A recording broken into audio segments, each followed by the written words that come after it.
Hey, everybody. This episode is brought to you by our proud title sponsor, NHL Sense Arena, the next generation of off-ice hockey training for players and goalies.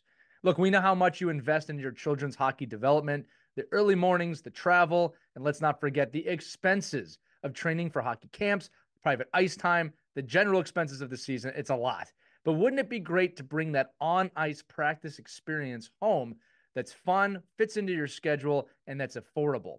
If you said yes, which I'm sure you did, you've got to check out NHL Sense Arena. It's a top-tier virtual reality training game that brings the on-ice practice experience home so you can practice anytime and anywhere, literally. You can transform any part of your home into a virtual ice rink where you're getting unlimited access to over 100 drills, training plans from top coaches and players, weekly drill challenges, and more that focus on improving hockey sense and physical cognitive skills, starting at just $33 per month. That is a lot cheaper than an hour of ice time. The physical side of hockey gets a lot of attention, but we don't focus enough on the mental side of it. It's something we talk about on this show all the time. NHL Sense Arena provides an immersive solution for players to sharpen those skills when ice time is limited or not affordable and they want to get those extra reps in. So, for our listeners, NHL Sense Arena is offering an exclusive $50 off their annual plan. All you got to do is head over to their website, hockey.sensearena.com. Again, hockey.sensearena.com, and use our code HOCKEYNEVERSTOPS, and you'll level up your off-ice training by using NHL Sense Arena. Thank you so much for listening. Thank you so much for supporting us and NHL Sense Arena. Enjoy this episode of Our Kids Play Hockey.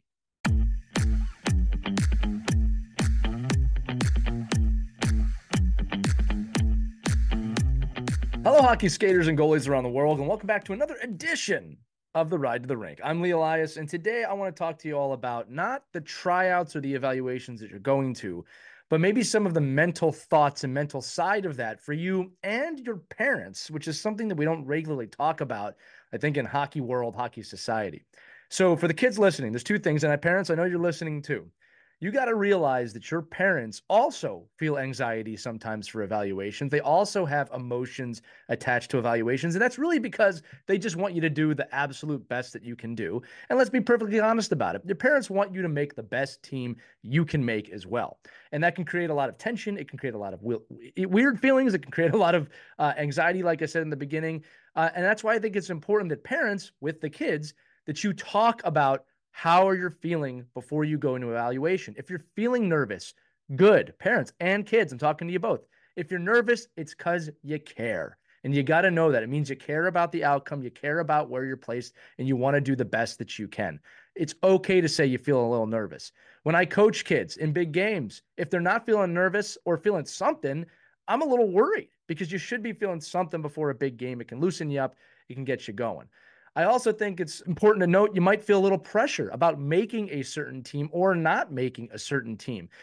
You got to focus on the only things that you can control in these situations. When you go to an evaluation as a player, all you can control is your output, your effort, your preparation in terms of what you're eating, how you're sleeping, and really got to leave it all on the ice.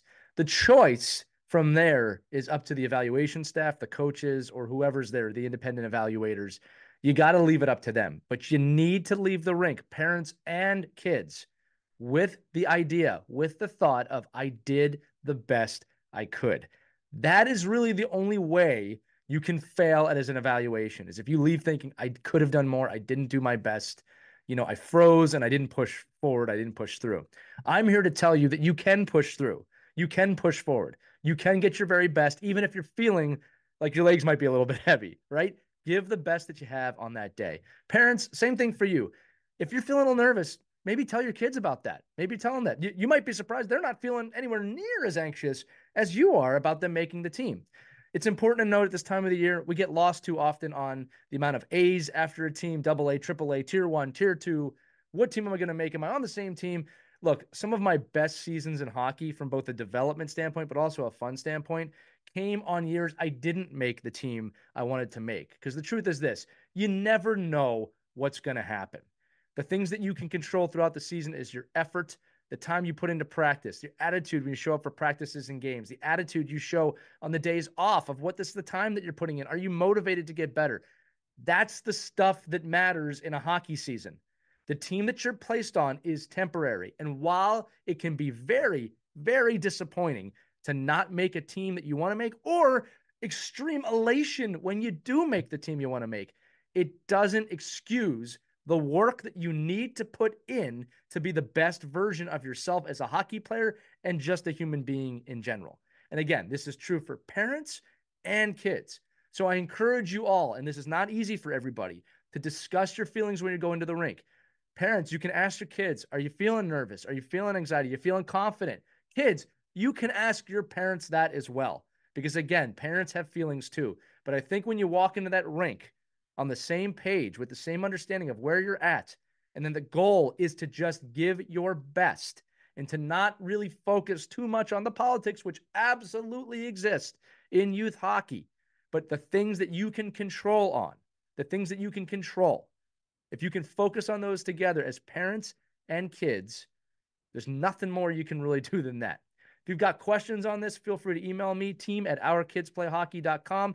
I know this can be a very stressful time of year, but just remember, it is only a moment. You are not defined by what team you make. You are defined by your effort. You are defined by your push through. You are defined by the way you search out a season to make it the best for you. That's where your focus has got to be. I'm wishing you all nothing but the best in all of your evaluations or whenever you're listening to this the next day, right? But that's going to do it for this edition of the Ride to the Rink. Just remember, I believe in you. You should too. Parents, kids, and coaches, if you're listening as well. That's going to do it. Thank you so much. We'll see you on the next Ride to the Rink. This is Lee Elias. Skate on, everybody.